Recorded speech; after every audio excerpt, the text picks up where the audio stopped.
बांकीपुर उपचुनाव हारने के बाद तेजस्वी यादव का आया पहला रिएक्शन। तेजस्वी यादव ने कहा कि सम्राट चौधरी के रहते बीजेपी कभी जीत ही नहीं सकती, हमने तो फिर भी एक एमएलसी चुनाव जीता था।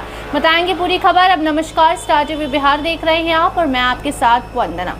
देखिए, बांकीपुर उपचुनाव तेजस्वी हार गए। तेजस्वी यादव की कैंडिडेट रेखा गुप्ता, जो इसके पहले 2025 में दूसरी नंबर पे थी, वो इस बार तीसरी नंबर पर आ गई और दूसरी नंबर पर भाजपा और बाजी मार गए प्रशांत किशोर। इसके बाद तेजस्वी यादव का रिएक्शन अब तक नहीं आया था, मगर अचानक ही तेजस्वी प्रेस कॉन्फ्रेंस करते हैं और सम्राट चौधरी को घेर लेते हैं।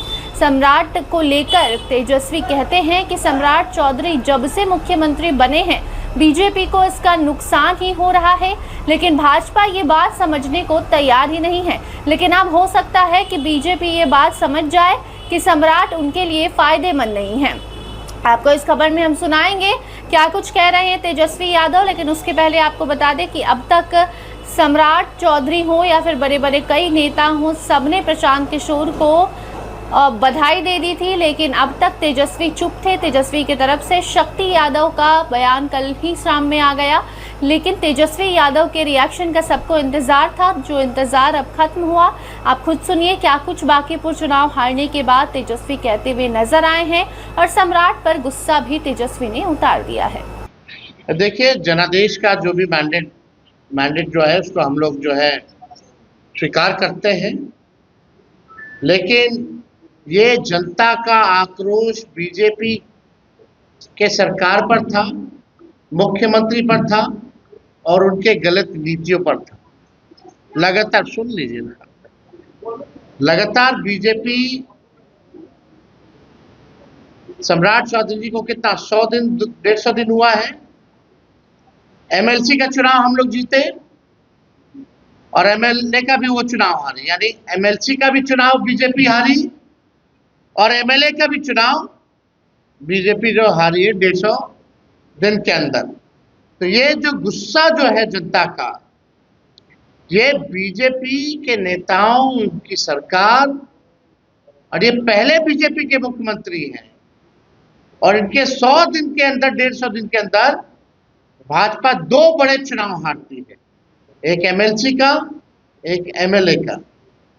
तो इसमें सम्राट चौधरी जी पूरी तरीके से फेल हो चुके हैं। लोगों का विश्वास उन पर, बीजेपी सरकार पर नहीं है। हम आप ही से पूछते हैं कि 150 दिन में सम्राट चौधरी जी का एक काम आप गिना दीजिए, जो एक काम उन्होंने किया हो। आप भी नहीं गिना सकते एक काम। केवल वो पुराने स्मार्ट सिटी का ही है, नाम बदल देना, रंग पोछ देना, पेंट कर देना, नामकरण कर देना, वो नहीं। लेकिन जितनी भी जब से वो मुख्यमंत्री बने नकारात्मक राजनीति उन्होंने की है, पॉजिटिव प्रोग्रेस पॉलिटिक्स नहीं की।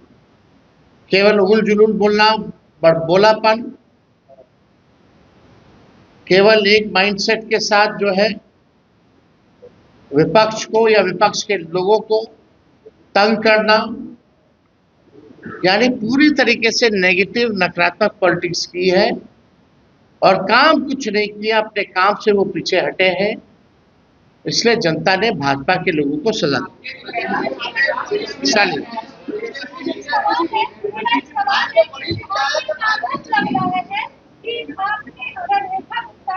अरे भाई, आप अभी इस मामले में आइए, चलिए आप जो बोलना था बोल, चलिए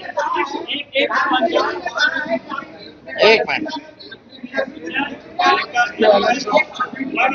क्या एक मिनट भाई। तो सुना आपने किस तरीके से तेजस्वी यादव ने सम्राट चौधरी के कार्यकाल पर सवाल उठाया और उसके साथ साथ बांकीपुर उपचुनाव में जनता ने उन्हें हरा दिया, इसका भी उन्होंने स्वागत किया है कि जो जनता चाहेगी वही होगा। लोकतंत्र का पर्व है, वो जो चाहेगी उसे हम स्वीकार करते हैं। लेकिन इसके साथ साथ बीजेपी को आईना दिखाने की कोशिश उस तेजस्वी ने की है, जिन्होंने विधानसभा में भी 75 से 25 पर आने का काम किया और उपचुनाव में भी कोई खासा इंटरेस्ट इनका दिखा नहीं।